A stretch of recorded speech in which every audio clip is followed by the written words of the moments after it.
पहले आप ये समझिए कि जैसे किसी स्टेट का मुख्यमंत्री होता है, वो पूरे स्टेट को चलाता है, वैसे ही मुख्य सचिव होता है जो किसी राज्य की पूरी प्रशासनिक मशीनरी को चलाता है।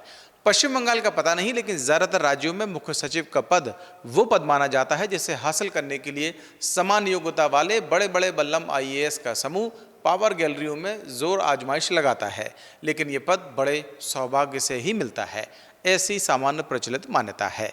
शायद यही वजह है कि चुनाव खत्म होते ही जैसे ही पश्चिम बंगाल में मुख्य निर्वाचन अधिकारी रहे मनोज अग्रवाल को मुख्य सचिव बनाया गया तो हंगामा खड़ा हो गया।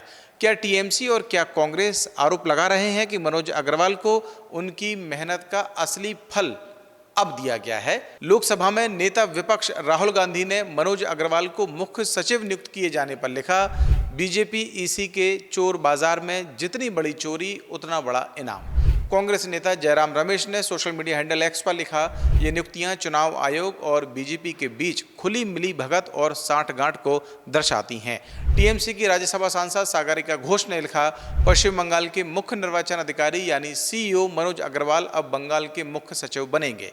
कथित निष्पक्ष अंपायर को बंगाल में बीजेपी सरकार का शीर्ष नौकरशाह बनाने का इनाम दिया गया है। क्या अब भी कोई ये मानता है कि पश्चिम बंगाल विधानसभा चुनाव स्वतंत्र और निष्पक्ष थे?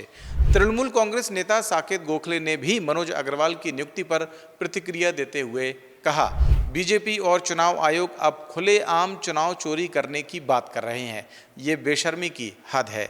आरजेडी सांसद मनोज झा ने कहा, जो 3-4 अपॉइंटमेंट हुए उसके बाद कहने के लिए कुछ बचा नहीं है, अब तो कुछ छिपाने की कोशिश भी नहीं है। हालांकि इन आरोपों के बीच मुख्यमंत्री शुभेंदु अधिकारी का भी बयान सामने आया। सीएम शुभेंदु ने कहा, मनोज अग्रवाल पश्चिम बंगाल कैडर के सीनियर मोस्ट अधिकारी हैं और हम जो कर रहे हैं वो कानून के मुताबिक कर रहे हैं। वहीं बंगाल बीजेपी ने अपने सोशल मीडिया हैंडल पर एक पोस्ट करते हुए लिखा, ममता बनर्जी के उलट जिन्होंने आईएएस सेवा से जुड़े नियमों की खुलेआम अनदेखी करते हुए कई अधिकारियों को दरकिनार कर नौकरशाही व्यवस्था को कमजोर किया था, पश्चिम बंगाल की बीजेपी सरकार ने राज्य में काम कर रहे सबसे वरिष्ठ आईएएस अधिकारी मनोज अग्रवाल को पश्चिम बंगाल का मुख्य सचिव नियुक्त किया है। ये कानून की गरिमा बहाल करने के वादे के अनुरूप है। यहाँ आपको बताते चलें कि मनोज अग्रवाल 1990 बैच के आईएएस अधिकारी हैं। विपक्ष के नेताओं के सवाल उठाने की वजह ये भी है कि हाल ही में जब चुनाव हुए तो अग्रवाल राज्य के मुख्य निर्वाचन अधिकारी थे। इन्हीं के जिम्मे राज्य में एसआईआर यानी इंटेंसिव रिवीजन का अभियान था। बंगाल में चुनाव से पहले एसआईआर के दौरान करीब 91 लाख मतदाताओं के नाम मतदाता सूची से हटाए गए थे। चुनाव से पहले तक सत्ताधारी टीएमसी ये आरोप लगाती रही कि एसआईआर ठीक चुनाव के वक्त कराना सही नहीं है।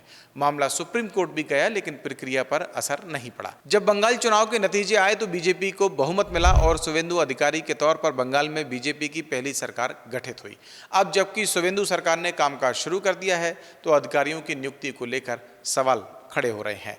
मुख्य सचिव मनोज अग्रवाल से पहले बंगाल में पर्यवेक्षक रहे सुब्रत गुप्ता को भी मुख्यमंत्री का सलाहकार नियुक्त किए जाने पर विपक्ष ने सवाल उठाए थे। 1990 बैच के अधिकारी सुब्रत गुप्ता को चुनाव से पहले एसआईआर अभियान के लिए चुनाव आयोग ने विशेष पर्यवेक्षक नियुक्त किया था।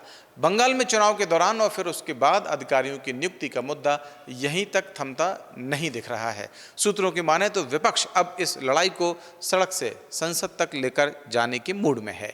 ऐसे में देखना होगा कि आखिर चुनाव निष्पक्षता की ये बहस किस मोड़ पर जाकर खत्म होगी। अगर इस स्टोरी के बारे में आपकी भी कोई राय है तो कमेंट सेक्शन में आके हमें बता सकते हैं। और अभी तक आपने अगर द प्रेस हिंदी को लाइक और सब्सक्राइब नहीं किया है तो अभी करें और मुझे दें इजाज़त। नमस्कार।